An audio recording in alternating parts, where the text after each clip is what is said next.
हमारे पंढरपुर के श्री नामदेव जी महाराज नित्य जाते और ठाकुर जी को जाकर के रोज बोलते, ठाकुर जी मेरे घर कभी जीमने आओ। श्री विठ्ठल भगवान ऐसे खड़े रहते। नामदेव जी रोज जाते, बोले मेरी मैया इतना बढ़िया प्रसाद बनाती है, ठाकुर जी जीमने आओ। तो नामदेव जी से कभी कभी ठाकुर जी बोलते थे, ठाकुर जी कहें पूरी दुनिया यहीं लेके आ जाती है, तू भी लिया यहीं पे, हम यहीं खड़े यहीं पालेंगे। बोले नहीं, मेरे घर आओ पाने के लिए। तो ठाकुर जी बोले मैं तेरे घर पाने जाऊंगा तो यहां पे कौन खड़ा होगा मेरी जगह, लाखों लोग दर्शन करने आते हैं। नामदेव जी बोले आप भगवान हो, सर्वसमर्थ हो, कोई व्यवस्था कर लो अपनी। भगवान बोले ठीक है कर ली हमने व्यवस्था। बोले क्या व्यवस्था? बोले मैं तेरे घर जाऊंगा पाने, तू मेरी जगह खड़ा हो जा। नामदेव जी बोले ये कैसे हो सकता है? भगवान बोले सब हो जाएगा, बस आज एक काम करियो, रात्रि में जैसी शयन आरती हो, शयन आरती के बाद छुप जाइयो पीछे आके, देखो ठाकुर जी की लीला। ये सत्य घटना है श्री नामदेव जी महाराज की। नामदेव जी छुप गए। रात्रि में शयन आरती के बाद जैसे ही कपाट बंद हुए, ठाकुर जी तुरंत मूर्तिमंत खड़े थे, मूर्ति से सहज हो गए और सहज उतर गए अपने आसन से। और नामदेव जी कहा तुम खड़े हो जाओ। खड़े हो गए। नामदेव जी बोले ऐसे खड़े हो जाओ हमारी तरह। हो गए खड़े। अब ठाकुर जी उनका श्रृंगार कर रहे हैं, अपनी जैसी पगड़ी पहनाई, अपने जैसे वस्त्र पहनाए, अपने जैसे पूरे हाथ पाम कर दिए, कहीं से काजल ला करके हाथ पाम में लगा दी, बिल्कुल कारे बना दिए नामदेव जी। और नामदेव अब हम जा रहे हैं तुम्हारे घर प्रसाद पाने, 2-4 घंटा में मंगला आरती होगी, खड़े रहना यहीं पे। और सुनो 2-4 बातों का ध्यान रखना। क्या? ये सुबह सुबह पुजारी आकर के तुमको ठंडे ठंडे पानी से नवाएंगे, ठिठर मत जाना। अंदर से ठंडी लगे तो भी रोक लेना। नामदेव जी बोले वो कैसे रोकूंगा? बोले हम नहीं रोक रहे इतने साल से, रोज रोज हमको भी नवा देते हैं सुबह 4 बजे, हम भी तो अपनी कंपन होता रोकते हैं उसको। और सुनो फिर दूध से नवाएंगे तुमको, उसके बाद शहद डालेंगे तुम्हारे ऊपर। और फिर वहां कभी आप लोगों का अवसर मिले ना, एक बार जाइए पंढरपुर, साल में एक बार भारत के कोई कोई तीर्थों में जाया करो, सब जगह दर्शन करो ठाकुर जी का कैसे विराज रहे हैं। तो कभी पंढरपुर जाओ तो हमारे कहने से वहां की काकड़ा आरती सुबह होती है 3:30 बजे, उसका दर्शन करना। काकड़ा आरती जो हमारे ब्रज में मंगला आरती होती है, वही वहां काकड़ा आरती। तो काकड़ा आरती में क्या करते हैं, दूध से जल से सबसे स्नान करने के बाद फिर ठाकुर जी को मुंह पे मक्खन लगा देते हैं, इतना सारा मक्खन मुंह पे।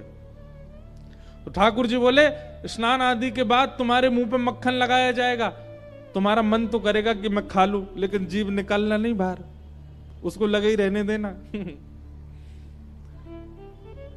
रामदेव जी बोले फिर तुम्हारा श्रृंगार होगा। और श्रृंगार के बाद पंढरपुर में हर दर्शनार्थी को अधिकार है कि भीतर मंदिर में जाके ठाकुर जी के चरण छू सकता है, अपना सिर वहां रख सकता है, सबको छूने का अधिकार है। बोले दुनिया भर के लोग तुम्हारे सामने आएंगे, सब लोग आकर के तुम्हारे चरणों में प्रणाम करेंगे, अपने दुख दर्द बताएंगे, सबकी सुन लेना, पूर्ण किसी की मत करना। तुमको दया भी आएगी, कोई रोता हुआ भी आएगा, कोई बहुत ज्यादा विचलित भी आएगा। नामदेव जी बोले क्यों पूरा नहीं करूं? वो सबका विधान बना हुआ है, वो सब काम हमारे लिए छोड़ दो, किसको क्या देना क्या नहीं देना। तुम बस कहीं ऐसा नहीं कि यहाँ खड़े होके कोई रोता हुआ आया उसके आंसू पोंछने लग जाओ, कहीं तुम जरा भी हिल गए तो पुजारी पंडा बहुत मारेंगे, सब कहेंगे कहां गए हमारे ठाकुर जी, कौन खड़ा हो गया आके। नामदेव जी बोले जो आ गया, बढ़िया निमंत्रण दिया भोजन का, मैं तो बंध गया यहाँ पे। बोले हाँ रोज आ जाते हो भोजन करने, आओ अब जा रहे हैं हम भोजन करने, खड़े रहो यहीं पे। और श्री पंडरीनाथ श्री साक्षात द्वारिकाधीश अर्धरात्रि में नामदेव के घर गए, अकेले द्वार खटखटाया, मां अंदर से चिल्लाती हुई ए नामा, पूरे दिन मंदिर में पड़ा रहता है, आधी रात में आता, सब सो रहे हैं यहां पर। जैसे ही द्वार खोल करके देखा, आहा सुंदर श्री पंडरीनाथ भगवान द्वार पर खड़े हैं, स्वर्ण का मुकुट पहना है, स्वर्ण के आभूषण पहने हैं, कंधे पर हाथ रख करके मधुर कटाक्ष नेत्र हैं ठाकुर जी के, मंद मंद मुस्कुरा रहे हैं। नामदेव जी की माता जी तो विट्ठल, हाँ मैया मैं ही आया हूं विट्ठल। नामदेव रोज निमंत्रण लेके आता, मेरे घर प्रसाद पाने आओ, मैं आ गया।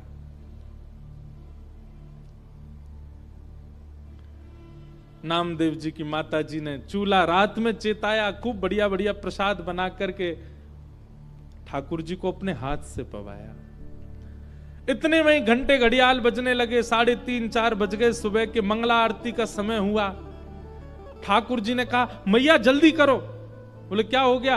अब आपको मंगला में जाना है? बोले मंगला में अब मैं तो व्यवस्था करके आया हूं वहां पे, लेकिन मुझे आज तक तो मैं दर्शन देता था काकड़ा आरती में, मंगला आरती में, आज मैं दर्शन करने जाऊंगा। मैया बोली क्या करूं? बोले काली सौल लेके आओ। और मैया सौल लेके आई। ठाकुर जी ने अपने मुकुट उकुट उतार करके, आभूषण उतार करके, और काली सौल में बढ़िया स्वयं को लपेट लिया, किसी को पहचान में नहीं आवे। कारे कारे तो ठाकुर जी हैं, काली सौल और ओढ़ ली। अब तो निकल पड़े, दौड़ के जा रहे हैं देखने के लिए नामदेव कैसा लग रहा है मेरे स्थान पर खड़ा होके। दर्शनार्थी लाइन लगा करके खड़े थे, उन्हीं में ठाकुर जी खड़े हैं और दूर से ही निहार रहे हैं।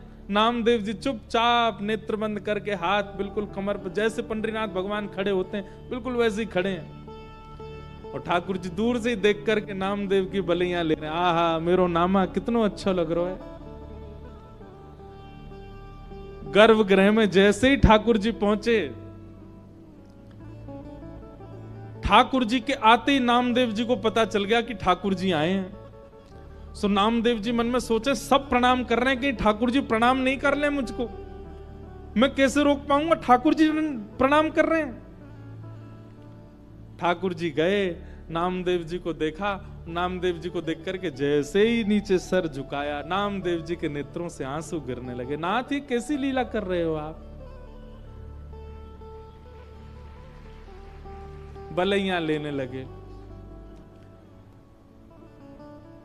अद्भुत हैं बंधुओं ठाकुर जी। ठाकुर जी जैसा प्रेम कौन कर सकता है? अपने भक्त को अपने स्थान पर खड़े होकर उसके दर्शन करने आए हैं।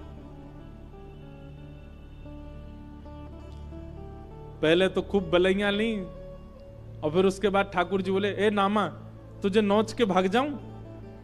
तू जोर से चिल्लाएगा, पंडित पुजारियों को पता चल जाएगा। नामदेव जी बोले ऐसा मत करो, मैं किसी को बताऊंगा कि आपने मुझे खड़ा किया, कोई मानेगा और नहीं। ठाकुर जी चिढ़ा रहे हैं नामदेव जी को, नामदेव जी घबरा रहे हैं।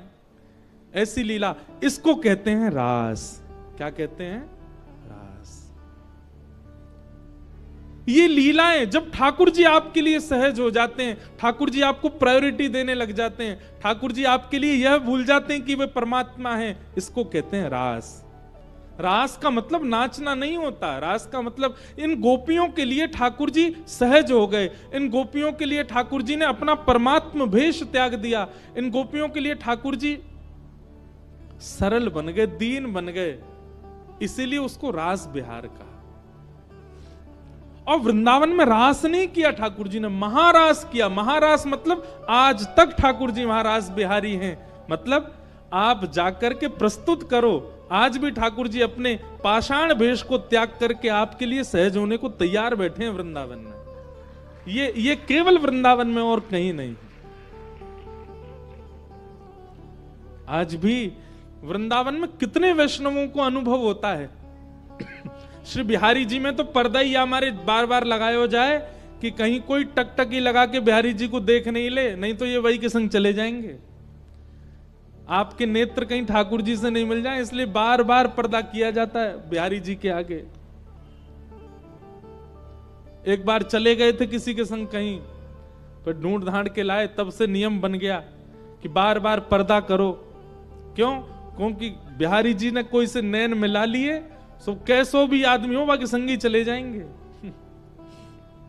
बताओ कितने भोले ठाकुर जी हैं, किसी के संग जाने के लिए तैयार तत्पर बैठे हैं। इसी को रास बिहार कहते हैं। आप कभी उस भाव से वृंदावन जाओ कि आपको सामने पाषाण एक ही मुद्रा में ठाकुर जी ना दिखें। कभी उस भाव से जाओ कि साक्षात श्री ठाकुर जी आपको अनेक मुद्राओं में दिखाई दें, आपको बोलते हुए दिखाई दें, आपके आगे कोई लीला करते हुए दिखाई दें, तब समझो हाँ अब मेरे संग रास हुआ। अभी हम रस में हैं, हमें रास में जाना है, और रास में जाने के लिए हमें अपना निर्माण करना पड़ेगा, अपनी मन बुद्धि और विचारों को वैसा करना पड़ेगा जिससे श्री कृष्ण रास करें।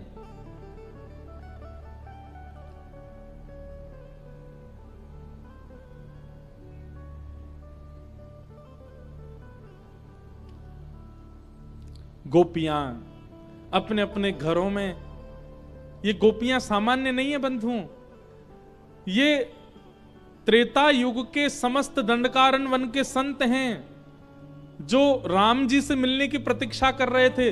तब हनुमान जी ने जाकर के इनसे कहा आप सब लोग प्रतीक्षा मत करो, केवल राम जी का चिंतन करते करते अपने देह का त्याग करो, आप सब संत ही द्वापर में ब्रज में गोपी बनकर के प्रकट होगे, तब राम जी कृष्ण बन के आएंगे और आप सबके साथ रास विहार करेंगे, आप सबको वो सुख प्रदान करेंगे जो एक प्रियतम प्रियतमा का होता है आपके गले में। अभी तो राम जी भगवान है, आप सब संतों केवल प्रणाम तक अधिकार होगा, लेकिन द्वापर युग तक प्रतीक्षा करोगे तो एक प्रियतम के भाव से ठाकुर जी आपके गले में गलवैयां डाल के रास विहार करेंगे, वो सुख प्रदान करेंगे जो किसी को नहीं मिला। तब से दंडकारण्य वन के संत वही द्वापर में ब्रज की गोपी बनकर के आए, और जैसे ही कृष्ण प्रकट हुए नंदरानी के भवन में, गोपियों ने जैसे ही श्री कृष्ण को देखा, नन्हे से कन्हैया को देखते ही सब गोपियों को याद आ गया कि अरे हम तो पूर्व जन्म के संत हैं और ये साक्षात राम जी ही कृष्ण बनकर के आए हैं हमारे साथ रास विहार के लिए। अब सब गोपियां प्रतीक्षा कर रही हैं ये कब उस भाव में आएंगे कि हमारे साथ रास करें, और आज वही दिन आया। 7.5 वर्ष के श्री ठाकुर जी हो गए। बंधुओं, बड़ी विचारणीय बात है, लोग रास विहार को बहुत बहुत अलग दृष्टि से देख लेते हैं कभी कभी। मैं उन लोगों से प्रार्थना करना चाहता हूं, ठाकुर जी की आयु 7.5 वर्ष की है और ठाकुर जी के साथ रास करने वाली गोपियों की आयु 80 वर्ष की, 90 वर्ष की, 100 वर्ष की। अरे 100 वर्ष से लेके 6 वर्ष तक की गोपियां हैं ठाकुर जी के साथ रास विहार में। इतने नन्हे से बालक के प्रति 80 वर्ष की गोपी का प्रियतम भाव कैसे आ सकता है? केवल तभी आ सकता है जब उनको उस नन्हे से बालक में परब्रह्म का दर्शन हुआ हो। 7.5 वर्ष के बालक को, अब तो बालक बड़े पढ़े लिखे होने लग गए हैं बचपन से, हम तो भैया अपनी सत्य बताएं कोई फिल्टर नहीं है बात में। 7.5 वर्ष तक हमको ये भी नहीं पता था कि कपड़े कैसे पहनते हैं। 7.5 वर्ष की आयु में ऐसे ही डोलते थे और उनके साथ गोपियां रास विहार कर रही हैं।